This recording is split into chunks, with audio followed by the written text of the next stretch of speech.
Sa gitna ng pagdagsa ng mga biyaherong nagbabalik Maynila kanina umaga, may mga aksidente pang nangyari sa NLEX at SLEX. Dagdag pa ito sa mga nagpabigat sa daloy ng trapiko.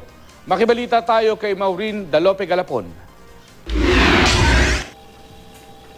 Pasado alas 4 kaninang madaling araw, nagmistulang parking lot ang Bukawi Toll Plaza ng NLEX.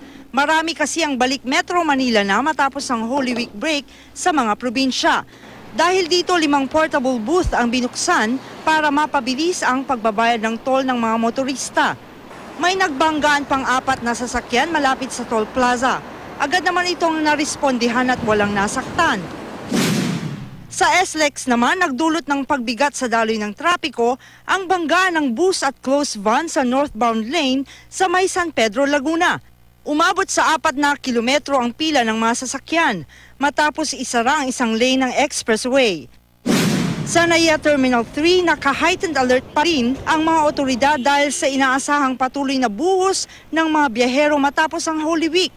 Pero kung may mapabalik na ng Metro Manila, marami pa rin ang paalis pa lang. Gaya ng pamilyang ito na ngayon pa lang daw magbabakasyon sa Palawan. Nagprosesyon pa kami eh. We had our Holy Week sa Bulacan kasi meron silang puon. So ngayon lang po kayo may free time talaga? Yeah. Magkakasunod din ang dating ng mga pasahero sa Batangas Port mula kaninang umaga.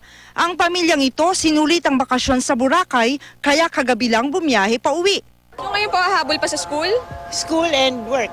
Kaya pa, half day. Ang ibang galing naman ng Iloilo, ilang oras daw naghintay bago nakaalis ang kanilang Ro-Ro vessel.